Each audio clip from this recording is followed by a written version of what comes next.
It's time to go racing here at Lucas Oil on the Edge. Ken Stout, Brian Olson ready to call all the action for you from the Griffin Radiator, King of the Hammers Ultimate Desert Race, presented by Torchmate. We're in Johnson Valley, California. This is a unique desert race, if you will, as it combines a couple of different disciplines, both desert racing and rock crawling.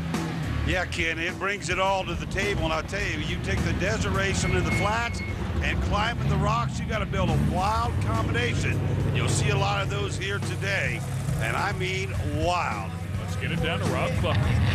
Well, the rigs are rolling out to kick off the 2011 King of the Hammers. You want to build one of these rigs to come out and race? It's pretty much that simple. The rules are very lax. Unlimited size, unlimited weight, unlimited size of the tires. You can run any kind of fuel, commercial gas, aviation gas, propane, no nitro, of course, no alcohol, methanol. But you have to have a lot of safety items. They're very stringent on the rules when it comes to safety. You have to have a first aid kit on board. You have to have a fire extinguisher on board. You have to carry a 13-gallon or bigger trash can in case you roll over and contaminate the soil. You got to pick that back up. And my favorite thing that you need to have on these rigs here today is a very loud horn. When they come by, if they have trouble, they'll blow that horn, and people will come out, roll you back over, and you can continue on. The 2011 King of the Hammers is going to be fun, and these rigs are pretty cool to watch.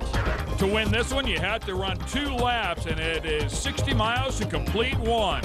One of the competitors inside is also a short course off-road racing competitor, and Rob's with him. About 30 degrees outside as the sun comes up on Johnson Valley, California. Means one thing, it's time to go racing. The 5th annual King of the Hammers, and your pole sitter, Mr. Greg Adler, Pro 2 driver with the Lucas Oil Off-Road Racing Series. You got a nice draw. What's the strategy here at the King this year? You know what, we did get a great draw, and we're just going to try to run our pace. First lap, try to survive, keep the car in one piece, keep forward momentum going, and there'll be some guys that'll be chasing us down, but we'd like to keep this thing out in front and come around lap 1 nice and clean, and then really race hard on lap 2. This is a survival race, and the track's tough, the rocks are incredible. Just doesn't even seem like there's a place to go, but yet these cars crawl up it, so forward a great race. Greg Adler, the number 210, will start alongside Tracy Jordan. Kicked off the year 2011 in style. He won the Monster Jam Pro Light race in Anaheim, California.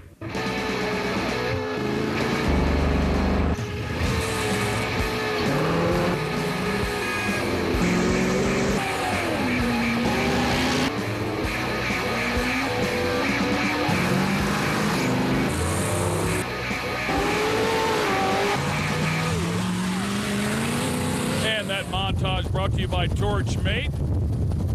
They have staggered starts here, but they are starting them 2 at a time. So that right off the bat creates a sense of urgency. Of course, the competitors out here feel like they're in a race and not just against the clock, although that is exactly what they're racing, is the clock. But when you have somebody beside you, you typically take a few more chances. Oh, yeah, you want to get to wherever you're going ahead of the next guy. Very similar in nature to a drag race. The wild part about this, as Rob mentioned in the very first part of the show, is there are no rules when it comes to engine and driveline accommodations, and you'll see a lot of them. And you can tell by listening to that montage that there are V6s and there are V8s, and in most cases, obviously, it's the choice of the drivers and the crew members. But you just gotta wonder, is lighter better? Is heavier better? What's the combination? Here's the toughest part of the track right here. We'll find out. That is Shannon Campbell, of course, Monster Energy back machine, a spectacular piece of equipment that would cost you a big chunk of change right off the bat. Take a look at the King shocks that are on the front of that one. The bypasses on there, double, triples. I mean, these guys do a lot of different stuff with the shock absorbers. And of course, there's a lot of wheel travel, and that's exactly what they need. But then the shocks have to be able to accommodate both the short stuff and then, of course, the big stuff. So there's a lot of technology there. There's also a sign of what Rob had talked about before. You can hear the horn blowing. That's to let the other competitor know you're getting ready to make a pass. Yeah, not only to pass a competitor, but if you get in a tough spot like this, you can honk that horn as well. Welcome back to Lucas Oil on the Edge. We only have a few miles completed out of the 120 that the drivers need to click off in order to finish this race. Rob Klepper got out into the pits yesterday and asked a lot of drivers what the King of the Hammers race meant to them. This is more than an ordinary race to each driver. Let's see what they had to say. It's the biggest, baddest rock race in the world. Well, King of the Hammers is kind of like the Super Bowl of off-roading. I mean, it's just such a crazy event. It is the desert racing, it's rock crawling, it's technical, obstacles. It's massive, and it's just so difficult. You have 100 very capable competitors out there, and only one guy has had the chance to win it. There's desert guys out here, there's rock crawling guys out here, and there's people out here that's never been out here before. Hardest one-day off-road race around. It's the most brutal off-road race in the world. It's like the Baja 1000 of rock crawling. King of the Hammers is just pure endurance and teamwork. If you don't have a good team backing you out here, it just isn't going to happen. Those are some great descriptions of the competition out here today. And now let's take a look at one of the toughest areas on the course. It's called Devil's Slide. And as you can see, it is tight and narrow. One mistake can cost you the race. Looks like an LA County freeway magnified by a rock slide for the most part. It is tough to get through. And it sounded like the New Jersey Turnpike with everybody blowing horns. So, I mean, where are you going to go to get out of the way right now? But this indeed called Devil's Slide, and very much so aptly named, because take a look at this thing. I mean, and again, you go back to the shock description you had earlier. For the most part, the largest part of this course is flat desert.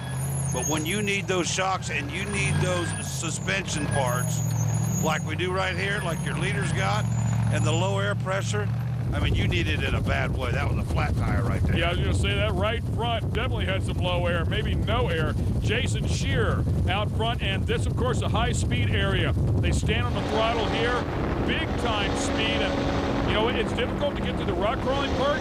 Don't think this is any easier, because this is a game of letting it all hang out. It's a game of nerves, to say the least.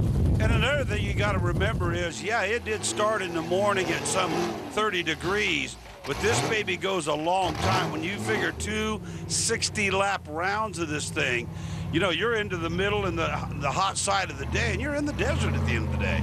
Another look at Jason Shearer, and we saw before that Shannon Campbell now has a right front flat as well, and they'll try to navigate through this and get to an area where he can stop and then make a change. Here's a look at Greg Adler and the four-wheel parts machine. Four-wheel parts machine, 55 stores across this country, and one of the, if not the, most popular retailer for aftermarket parts and pieces to go have fun like this with your stock Jeep. If you want to turn it into something, or your truck, those guys can get you hooked up, to say the least. Spider Tracks is another great company, an off-road company as well. And take a look at some of these drivers. The approach you have to take here is not one of speed, as this baby high center right on the differential housing. And then do exactly what you got to do. Pop that thing in reverse, try to find another spot. If you try to fly through this thing, it's not going to work. You got to ease your way through, take your time, and then you'll get yourself back in the proper ground. Well, you can see right there, one of the competitors checks up and pretty much says to Shannon Campbell, why don't you go first? I will follow you through this, and we'll see how things work out for you, and make necessary changes from there. This is definitely no easy task. However, it is solid ground here.